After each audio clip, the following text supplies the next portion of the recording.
Creo que este acceso a las redes ha influido muchísimo en el comportamiento de los chicos, en su formación de su personalidad. Y con ello pues se han derivado muchísimas situaciones emocionales. Al intentar desarrollar una crianza más positiva, más asertiva, nos hemos ido al extremo de tener una crianza muy permisiva.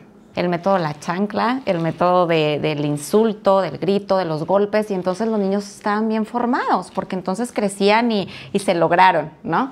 Entonces yo les digo, sí, nada más que muchos de esos niños son los adultos que ahora yo veo en terapia. Dentro de, primero que nada, concebirlo, que los límites es bien importante que se establezcan para cualquier ser humano. Eso nos va a permitir tener seguridad en la vida, ¿sí?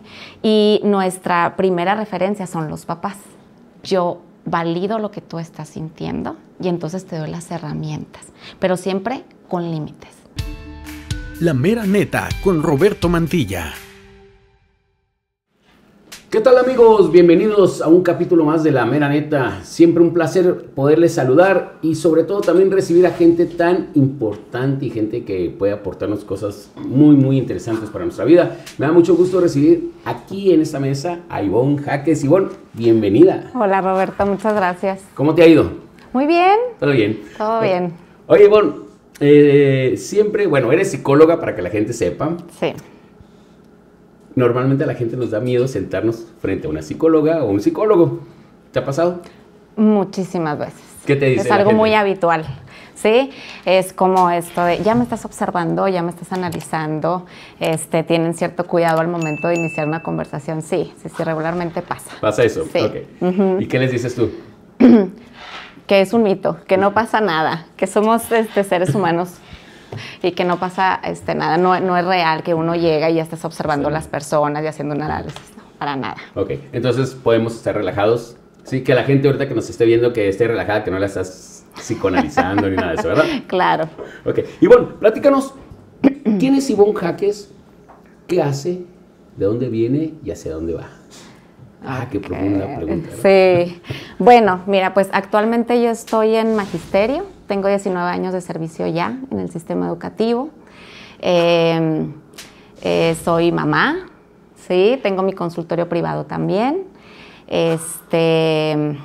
¿Hacia dónde voy? Qué bonita pregunta. Yo creo que a seguir aprendiendo en el camino, a seguir aprendiendo a ser feliz en el camino también y aprender de las adversidades. Correcto. ¿Qué es para Ivonne una adversidad? ¿Qué puedes considerar tú una adversidad? ¿Y qué representa esa palabra adversidad para ti? Adversidad, una oportunidad de seguir desarrollando la resiliencia, ¿sí? Que es a lo largo de la vida lo que me ha dado la oportunidad de salir avante y también transformar precisamente una adversidad. ¿Qué sería una adversidad? Bueno, pues pueden ser muchos factores, muchas causas, pero yo considero que una de las más importantes es que esté influida por mis hijos o que les pueda alcanzar a mis hijos. Okay. ¿Cuántos hijos? 3. ¿3? Ah, caray. 3 hijos. 3 hijos, ¿y de qué edad, si se puede decir? Sí, claro que sí. Pues mi hijo el mayor está en la universidad, que tiene 20 años. Sí, él ahorita está en ingeniería civil, mi hija está en el bachilleres, en 5º semestre, y mi chiquito acaba de entrar a primaria. Sí. O sea, hay mucho de, ¿cómo se dice? Como para que tenga chamba por la que no se cobra siendo psicóloga con 3 hijos en esas edades, ¿no? Así es. Correcto. Sí. Oye, Ivonne, yo quise invitarte en esta ocasión para que platicáramos al respecto. Tú que estás inmersa en el magisterio, te toca ver, además de los pacientes que ves en tu consultorio, ver a mucha gente por tu chamba, y me imagino que te ha tocado ir viendo la evolución social que van teniendo los jóvenes y los niños. Trabajas con niños y adolescentes. Sí, así es. Correcto, ¿verdad? También adultos, sí. También adultos. Adultos en el plano privado. Sí, en un área clínica. Ajá, y en la parte del magisterio estás con niños de primaria. En nivel de primaria y nivel de secundaria. Correcto. ¿Cómo ves tú la evolución de la sociedad?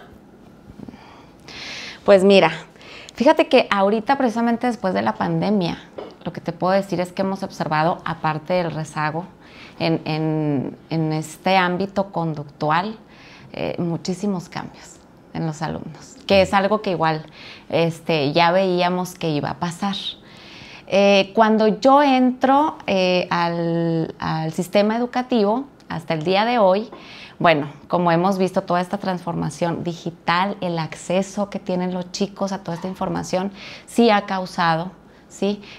Más dificultades para poder controlar ciertas conductas y también la transición a la adolescencia por parte de los padres. Ha sido difícil, ¿sí? El transitar.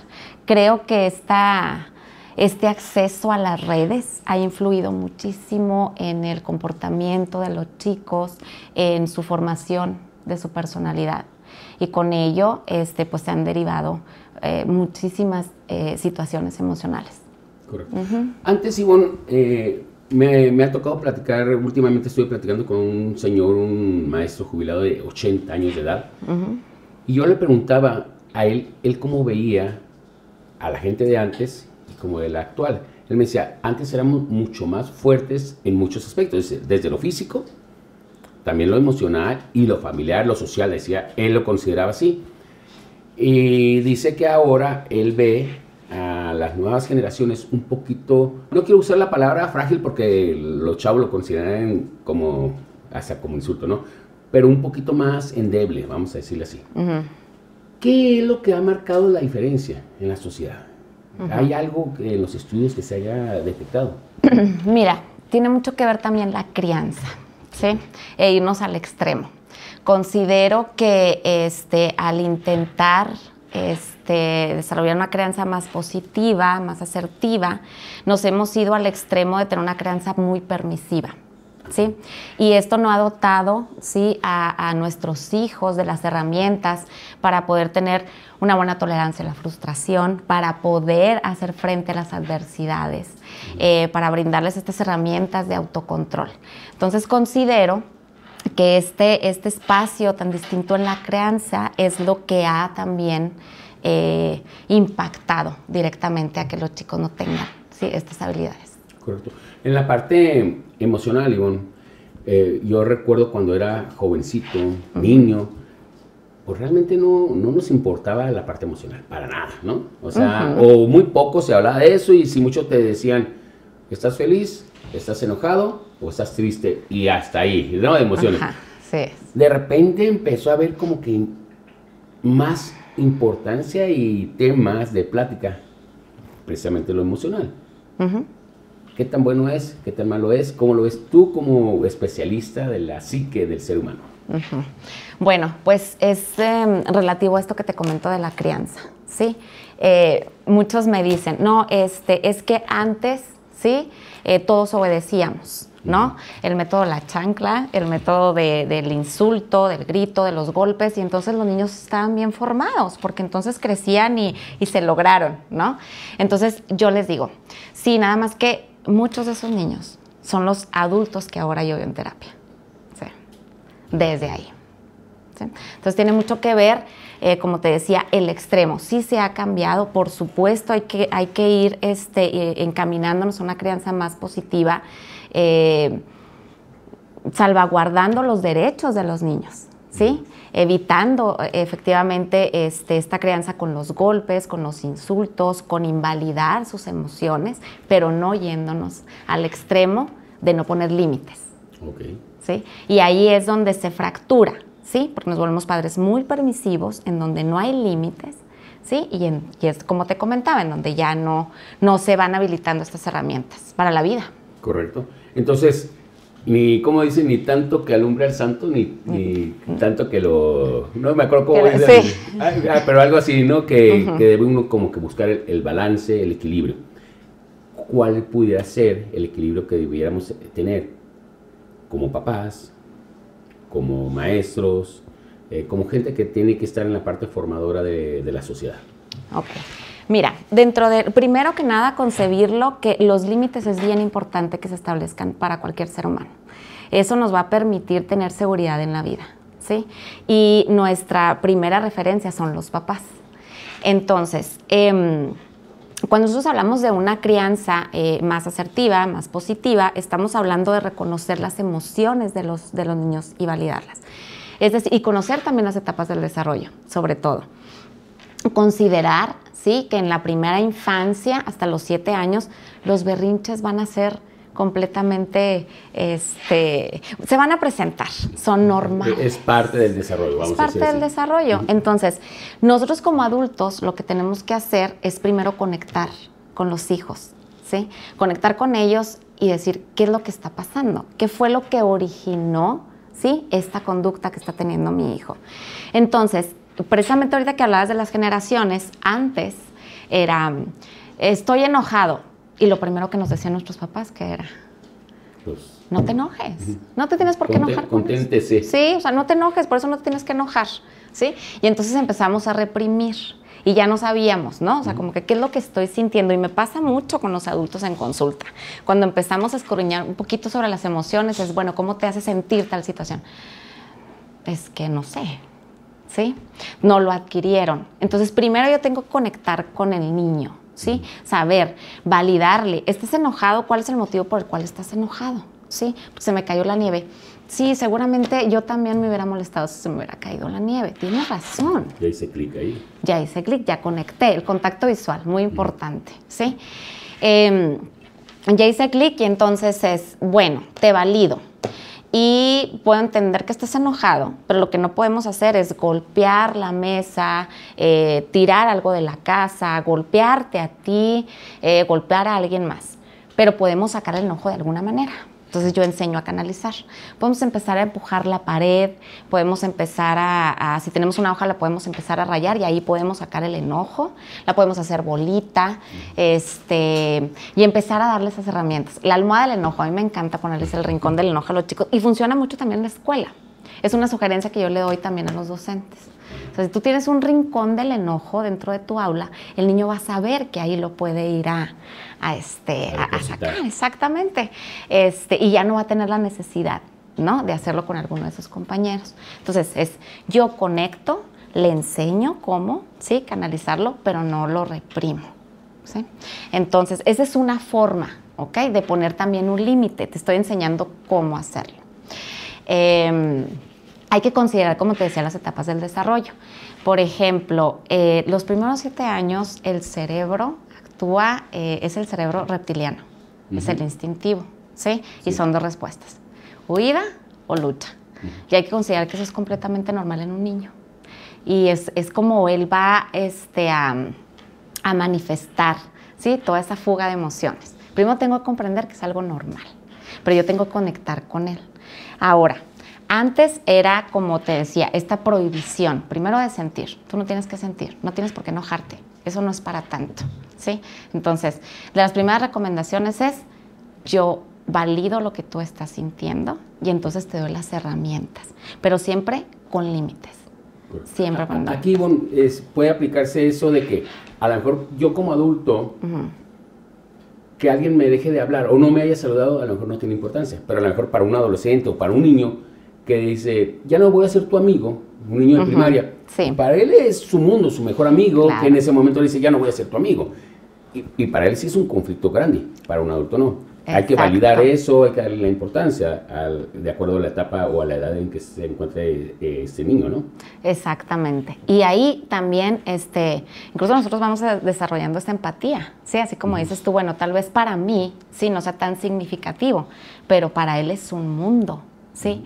Entonces, es ir comprendiendo todos los cambios que ellos van teniendo, pero se necesita mucha comunicación. Se necesita realmente estar atentos a los cambios que ellos van teniendo. Y este es otro de los factores que yo he visto. Ahorita tenemos muchas actividades, andamos de arriba para abajo, entonces no se da el tiempo de comunicarse con los hijos, ¿sí? Y eso también, pues obviamente, merma el proceso del vínculo, del apego y el establecimiento de límites, pero con amor. Entonces, dentro de esa desesperación, ir y venir es, hazlo así, no lo hagas de esta forma, porque te lo estoy diciendo yo. Entonces, ni contacto visual, ni ese vínculo es el que se está estableciendo con los hijos. Por la urgencia de los tiempos actuales con que vivimos. Exactamente. Algo así. Y bueno, entonces, la situación de antes, voy a regresar a una o a 2 generaciones atrás. Cuando la necesidad económica de una familia se suplía con un empleo, y que hoy no, hoy 2 empleos a veces en un núcleo familiar no basta, familiar, ¿no? Sí. A veces se necesita que ya el hijo mayor también tenga que trabajar. Ha llevado a la sociedad a vivir en una dinámica muy acelerada, preocupándose por hacer lo urgente y no lo importante. Así es. Podríamos decir eso. ¿Cómo se pudiera contrarrestar? Porque pues, no podemos salirnos de la sociedad, ¿no? O sea, decir, pues no trabajo para estar al pendiente de mis hijos, pero pues después vienen las carencias que generarían otro tipo de problemas. Así es. Es que, como dices tú y como lo hemos mencionado, el tiempo de calidad es bien importante, ¿sí? Yo les digo a los padres de familia, tú con un juego de mesa, tú puedes empezar a establecer esos límites con tus hijos. Tú los vas a empezar a enseñar a ser más tolerantes a la frustración. Aunque te des 10, 15 minutos para jugar con él, ¿sí? Ahí puedes tú mantener este contacto, puedes empezar a tener un diálogo, le estás enseñando, ¿sí? A que maneje esta frustración de que pues, a veces se pierde, a veces se gana. Entonces, tú puedes sacar muchísimo provecho a un juego de mesa que tú tengas con tu hijo y no necesitas de mayor tiempo para hacerlo. ¿Sí? Entonces es más bien el lenguaje y la comunicación que yo voy a tener con ellos. No significa efectivamente que yo tengo que renunciar a mi empleo, ¿verdad? Sino que hay que optimizar los tiempos con los hijos y que realmente sean de calidad, de conexión con ellos, de comprender qué están sintiendo, sobre todo eso, ¿sí? Y validarlos, como comentábamos anteriormente. Correcto. Ok, entonces, ese tipo de conexiones, Ivonne, ¿qué provocaría? O sea, si yo como papá tengo ya conexión, ya hice clic con mis hijos, si yo como papá ya estoy siendo empático, estoy siendo sensible también a comprender que están dándome un problema que para él es su todo, lo comprendo, ¿qué provocaría o qué cambio generaría en la relación o en el desarrollo de mi hijo? Okay. Primero estás fortaleciendo el vínculo, estás creando una confianza, ¿no? Le decimos, por ejemplo, a los hijos, es que tú tienes que decirme a mí todo lo que te pasa, no tienes por qué andarlo contando a tus compañeros o a tus maestros, no, primero es, a mí me lo tienes que decir. Pero no hay, ¿no? Este vínculo, no hay esta confianza. Entonces, en primer lugar, estaríamos favoreciendo, ¿sí? La comunicación. Okay. ¿Sí? Y esto obviamente se va a manifestar en la escuela, como lo hemos visto. Si mejora dentro del sistema familiar la comunicación con mis padres, me voy a sentir sobre todo seguro. Entonces yo voy a empezar también a sentirme seguro a donde yo vaya. ¿Ok? Okay. Entonces, ¿y eso cómo repercute? Ya me dices, bueno, vamos a tener mejor comunicación, pero ¿cómo repercutiría pues vamos a decirle así, en estar a salvo emocionalmente, en estar sin probabilidades o con menos posibilidades de tener algún problema de adicciones, de pandillerismo, violencia? ¿Cómo lo has visto tú en tu, ya pues me imagino ya aplicado tus estrategias de terapia en este tipo de cosas cuando ves a algún paciente o algún caso en la escuela?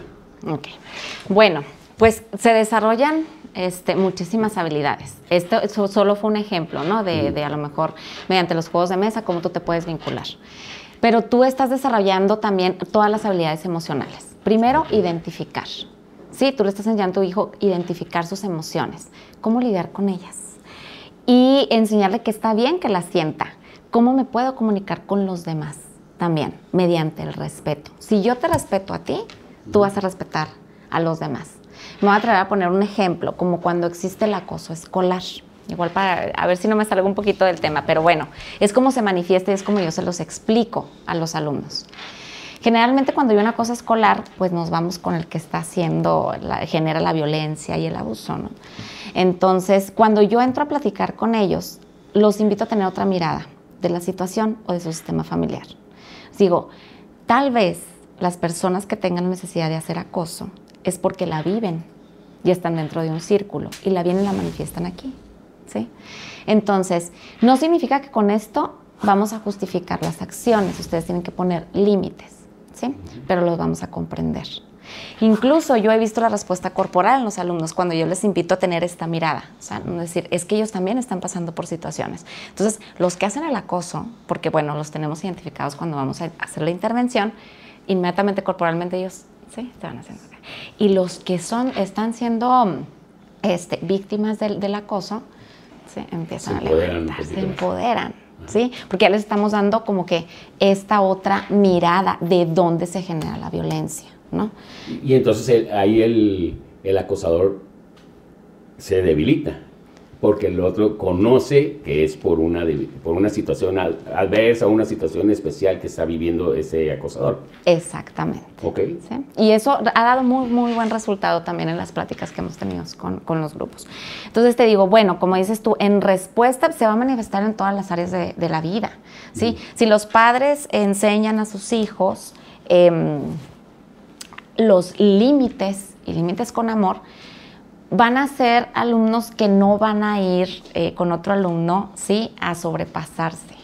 Van a aprender a respetar también el límite que le voy a poner, que yo mismo le estoy poniendo a mi hijo, él lo va a ir a manifestar en la escuela. Entonces te digo, se desarrollan muchísimas habilidades emocionales dentro de la crianza. Estamos formando personalidades. Okay. Sí, es cuando también yo les digo, incluso a los maestros, les digo, ustedes tienen la responsabilidad también en esta etapa de desarrollo de ser parte, ¿sí? De la formación de la personalidad de una persona. Qué importante. ¿Hasta qué edad se hace este desarrollo de la personalidad?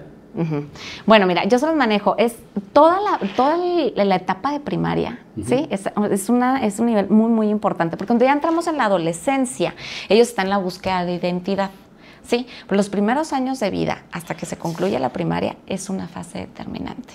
Todo lo que pase en mi sistema familiar, en relación con mis padres, cómo me llevo con ellos, cómo me hablan, ante situaciones de duelos, de pérdidas, todo lo que pase en mi vida en ese momento va a ser determinante para que se forme personalidad.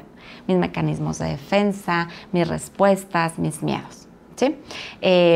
Digo, con la esencia nosotros nacemos, esa ya es de nosotros, esa nadie nos las quita, pero la formación de la personalidad, ¿sí? Es como cuando adulto dices, bueno, es que ya no voy a poder cambiar, ya me formé así, ya no hay forma, ¿no? Entonces digo yo sí, porque empezamos a nosotros ver qué aspectos de tu personalidad, qué conductas de tu personalidad no están siendo funcionales en tu vida, ¿ok? Y entonces con esas trabajamos. Okay. Con lo que conforman su personalidad actual, pero que sí pueden evolucionar o cambiarse para... Siempre y cuando quiera la persona, ¿verdad? Así es. Entonces, fíjate la importancia de estos años iniciales, de todos los agentes, ¿sí? Involucrados en una persona y que van a ser parte, ¿sí? De cómo él se vaya formando en la vida. Perfecto. Y ya cuando hablas de la parte de la identidad en la adolescencia, que sería la edad de la secundaria, estamos hablando ya de la interacción más social. Exactamente. ¿Sí? Y que quieres pertenecer a un grupo, quiero sentirme parte de este grupito de amigos o de alguna tribu urbana, cositas por el estilo, ¿no? Que es cuando empiezan con sus modas. Así es. Correcto. Oye, bueno, entonces, como papás, para ir asentando todo lo que hemos ido platicando, como papás, de manera práctica, dedicar tiempo de calidad. Pero ese tiempo de calidad no es nomás estarme con él, sino implica abrir canales de comunicación, tener un sentido de empatía, comprensión y darle la importancia a las manifestaciones emocionales que mi hijo me plantee. ¿Es correcto? Así es. Y también es bien importante, como dices tú, aterrizando un poquito a lo mejor en herramientas más prácticas, el establecimiento de los límites, para no caer precisamente en ser padres permisivos. Porque ahora me dicen, bueno, pero es que casi que le piden el favor a los niños, ¿verdad? No estamos, no vamos a sugerir que se haga de esta forma. Es como, por favor, métete a bañar. Ay, es que no quiso meterse a bañar. No es la forma. El niño siempre te tiene que ver como una autoridad. Pero aquí hay una gran diferencia. Autoridad y autoritarismo, ¿sí? Siempre tiene que ver como una autoridad porque tú eres la jerarquía. Y debe de él aprender a respetar, ¿sí? Pero no desde, tú vas a hacer esto porque te lo estoy diciendo yo y porque así se hace, o desde las prácticas, estas que hablábamos de las generaciones pasadas, porque no construyen una educación socioemocional. Al contrario, laceran la autoestima, ¿sí? Y la seguridad, ¿no? Del niño. Entonces aquí es, bueno, ejemplos prácticos. Yo pongo mucho el de las escaleras, por ejemplo. Cuando nosotros vemos a un niño que sube y baja escaleras corriendo, como que, ¿cuál es la primera respuesta que tenemos así inmediata? Decirle, quédate en paz. Te vas a caer, ¿verdad? Te vas a caer, te vas a golpear. Entonces, yo los invito a hacerlos responsables, ¿sí? O sea, a ellos, de la conducta o de la consecuencia que van a tener. Por ejemplo, mira, tú estás subiendo y bajando escaleras. Lo más probable es que tú te vayas a caer y te vayas a golpear. Al que le va a doler es a ti, ¿sí? Tú decides si lo sigues haciendo. Lo más probable es que el niño en ese momento como que haga conciencia y lo deje de hacer. Es más probable que le estés diciendo, no lo hagas, no te subas, ¿sí? Entonces, el lenguaje, el cómo nos vamos a comunicar con ellos, hay que hacerlo de manera lúdica, porque son niños y ellos van a aprender a través del juego, ¿sí? Por ejemplo, es hora de guardar los juguetes. No quiero, todavía me quiero quedar más tiempo jugando. Ok, es hora de guardar los juguetes. ¿Lo podemos hacer cantando con una canción? ¿Sí? O lo puedes hacer en silencio, tú sabes, pero es hora de guardar los juguetes. Me acuerdo de mi mamá, si mi mamá me lo hubiera dicho cantando, sí sería muy lúdico porque cantaba bien feo, entonces me iba a dar mucha risa. No te creas. Ok, perfectamente claro. Entonces, de una manera en que al niño le resulte atractivo, o al hijo le resulte atractivo, entiendo por ahí, ¿no? Sí, y es su lenguaje, y es volverte a conectar con él. Entonces, no es pedirle las cosas, por favor, a los hijos, ¿sí? Pero tampoco es, como te decía, esta parte autoritaria. Positiva. Exactamente, ¿no? Yo vengo de una crianza, déjame te platico, bueno, pues como medio al extremo, ¿no? Por un lado, precisamente mi mamá trabajaba, entonces yo en las veces me quedaba la mayor parte con mis abuelos. Pues sobre todo mi abuela, muy rígida de tengo hambre y vamos a cenar. Faltan 2 minutos para las 6. En esta casa cenar a las 6. ¿Sí? O sea, siéntate, el cubierto, no, o sea, era... Derechita, siéntate derechita. Siéntate derechita y eso no se hace y eso no está bien y eso son muchas estructuras, son muchas creencias, ¿sí? Entonces, se establecen y bueno, por otro lado tenía la otra crianza que era un poquito más relajada, ¿no? Por parte de mi mamá, entonces era así como que eso también es difícil para los niños. ¿Para dónde? Entonces, ¿qué está bien? ¿No? Porque a esa edad tú no tienes la capacidad para analizar y discernir, ¿no? ¿Cuál es la media? ¿Qué tomo? Ya como adulto le dices, agradezco esta formación por lo que me dejó, pero suelto lo que ya no me sirve, porque tanta rigidez, pues tampoco es buena, ¿verdad? Entonces, a eso hablo también de los estilos de crianza. ¿Y por qué lo pongo también con lo que me preguntabas? Hay que tratar de unificar la crianza, que es difícil, mamá y papá. Vienen de familias diferentes, entonces yo considero que esto es lo correcto, y así le voy a hacer, así se tiene que hacer, así me enseñaron a mí, ¿no? Y a lo mejor mamá o papá dicen, no, es que así no se debe hacer. Entonces el niño ve esta confusión. Y estás hablando ahí de cuando están juntos mamá y papá, que hay diferencias, imagínate cuando están separados.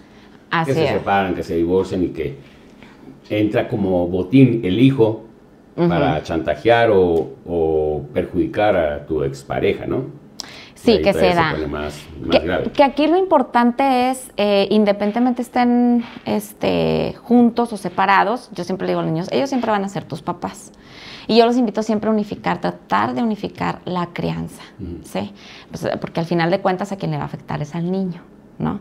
Entonces en la medida de lo posible, si yo estoy estableciendo una estrategia de conducta en la casa, bueno, pues cuando se va con papá o cuando se va con mamá, pues continuarla, porque es lo que va a favorecer. Pero definitivamente sí, o sea, te digo, aunque estén juntos, o sea, puede llegar a pasar que me dicen, no, es que yo sí estoy siguiendo como todas las estrategias, ¿sí? Pero por la otra parte no. Entonces no es funcional. ¿Sí? Exacto.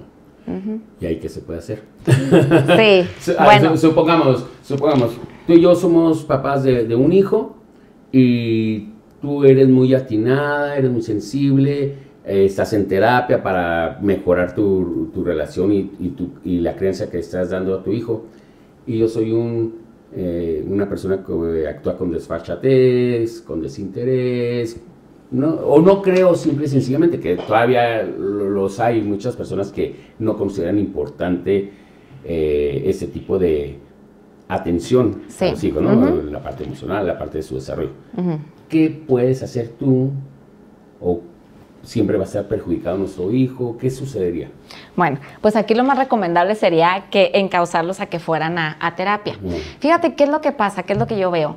Se empiezan a manifestar conductas en las escuelas, ¿sí? Entonces terminan yendo los papás, ¿no? Y ahí es donde uno los va encaminando y les va informando de qué manera esto puede repercutir, porque ya no es una cuestión de pareja incluso, ¿sí? O sea, yo te lo estoy diciendo porque yo considero que esto es lo correcto y se hace una lucha de poder, entonces ya en terapia pues podemos irlos acompañando, ¿no? Informándolos y decirles, bueno, esto no se trata de una lucha de poder, se trata de que al niño le está afectando en estas áreas, pero casi siempre están orillados por parte de la escuela, por una canalización de la escuela. O sea, que tarde o temprano les va a tocar, aunque no quieran, se va a manifestar. Estando inscritos en alguna escuela les van a tener que llamar. Se va a manifestar, sí, se va a manifestar. Aquí, fíjate, ahorita que hablábamos de los berrinches, que es algo completamente normal dentro de la etapa del desarrollo y que hay que saber lidiar, manejar con ellos, un problema de conducta es distinto, ¿sí?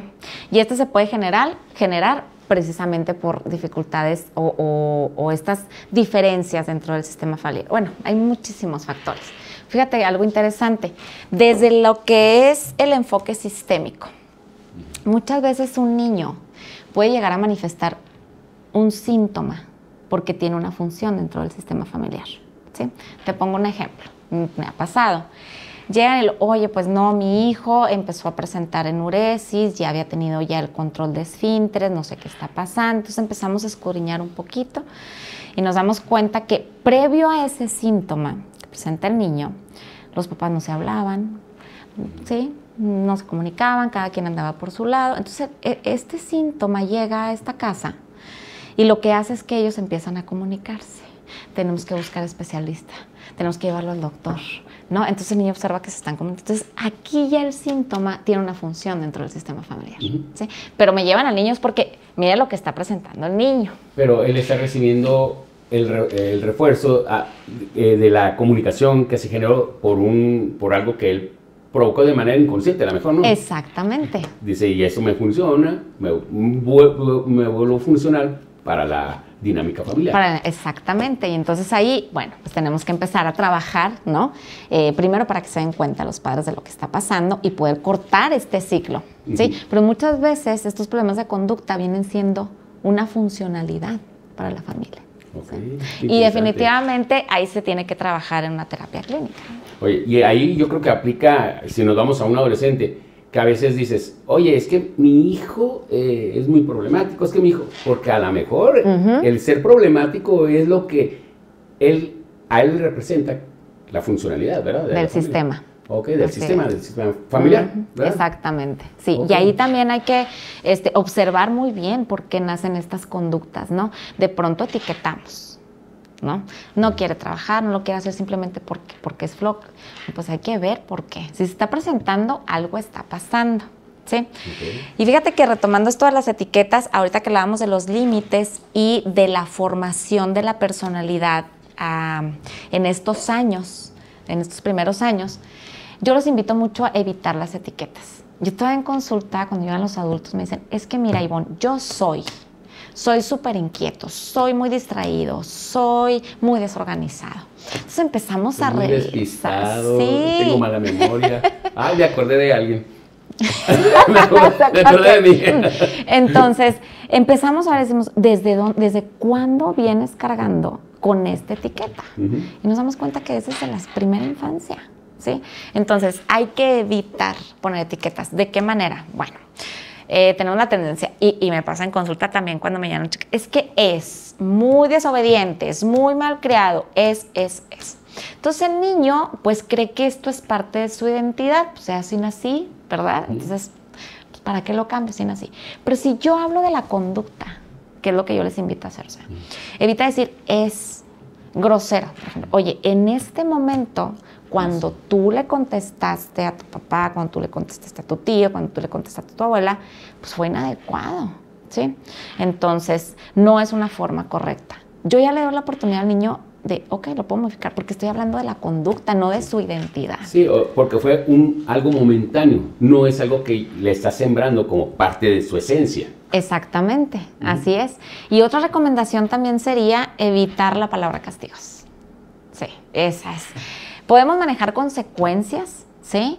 O podemos manejar, tú tienes derechos y tienes obligaciones. Pero el castigo yo te lo estoy imponiendo, ¿sí? Y muchas veces no tiene nada que ver con la conducta que están haciendo. Nada que ver. O sea, por ejemplo, no sé, golpeó al hermanito, por ejemplo, y, ya golpeaste a tu hermanito, ya no vas a ver la tele y te vas a tu cuarto y te vas a quedar, ¿sí? Entonces, nada tiene que ver con la conducta reparadora de ese momento. Es, a ver, ven, observa a tu hermano, ¿cómo se siente? Está llorando, entonces ahí también favorece la empatía, ¿no? Pero está relacionado, la consecuencia va a estar relacionada a la acción, ¿sí? No tiene que ser desvinculada, porque después no tiene ningún significado. Entonces, yo los invito mucho a hablar de las consecuencias. Como esto que te decía de las escaleras, pues va a ser tu consecuencia, tú sabes. Estos son todas tus obligaciones diarias y estos son tus derechos. Tú no cumples con estas obligaciones, tú solito, yo no, te estás quitando estos derechos, ¿sí? Entonces, desde el lenguaje. Así, algo tan básico y tan sencillo puede marcar una gran diferencia. Sí, en las escuelas, el profesor me reprobó, es castigo. Ajá. No, obtuviste tú esa calificación o ese puntaje que es consecuencia de tus acciones, decisiones y cosas por el estilo. Exactamente, así es. Yo no te lo estoy poniendo, es tu consecuencia. Exacto. Oye, bueno, pues vamos a terminar ahorita sobre ese tema. Vamos a grabar otro capítulo en donde me gustaría que nos enfocáramos mucho ya a la parte educativa, en la parte en que al docente le pueda servir y también al papá para poder lograr ahora sí eso que hemos hablado tanto, ¿no? De que el docente, el papá y el alumno pueden hacer clic y pueden generar un desarrollo o potenciar el desarrollo del alumno. Eso me gustaría que lo tratáramos en otro capítulo que grabemos ahorita. Y una recomendación, así en alguna frase que le pudieras dejar a los papás, ahorita enfocados a la crianza, ¿qué recomendación en una frase se le pudiera dar? A ver, piénsale. En una frase, ok. Ya, me imagino que ya la tienes estructurada por tu forma de ser. Por mi personalidad. Sí. Mira, es que eres estructurada, ya te estoy etiquetando. Ándale, ¿verdad? sí. Okay, pues pudieran ser varias, pero si me lo pones en una frase, podemos cortar patrones de crianza. Y eso es bien difícil, pero sí lo podemos hacer. Podemos cortar patrones de crianza. Así es. Órale, que eso pudiera ser lo que se va transmitiendo de generación en generación. Así es. Órale, qué sí, interesante. Y que yo pienso que es lo más adecuado, lo mejor. Pero también, mira, yo por ejemplo, a mis hijos, a mi hija, le digo, mira, tú puedes tomar lo que a ti te sirva de mí y está bien, ¿sí? Está bien. Lo que no, déjamelo a mí. No hay ninguna lealtad. Tú puedes hacer lo que tú quieras hacer y va a estar bien, ¿sí? Entonces, fíjate que ahorita, antes de concluir, debemos de querer a los hijos, debemos amar a nuestros hijos porque son nuestros hijos, no por sus logros, ¿sí? Marca una gran diferencia. Fíjate, tan determinante es que esto va a influir en la pareja que tú vas a elegir en un futuro, ¿sí? Si yo le enseño a mi hijo, si te sacaste un 10, muy bien, te amo, te adoro, te sacaste un, ya no te voy a querer. ¿Sí? Ya no te voy a querer. Entonces, se va quedando la idea de, entonces, yo tengo que hacer todo lo que me dicen, lo tengo que hacer bien para que me ames. Porque si no es así, entonces tú no vas a poder amar. Me enfoco en el hacer y no en el ser. Exactamente. Porque me están valorando por lo que hago o por lo que tengo. Y no por ser, sino por lo que soy. Exactamente.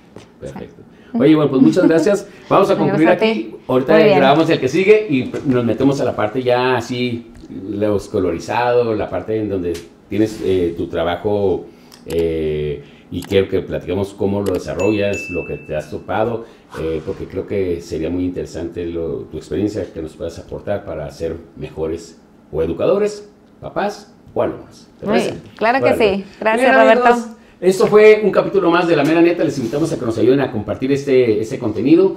Y pues obviamente ustedes saben que lo que acabamos de tener ahorita en esta charla con Ivonne Jaques, pues esperamos que sea de ayuda y les sirva de ejemplo, aunque sea a una sola persona en este planeta llamado Tierra. Esto es La Mera Neta. Nos vemos en la siguiente. Adiós.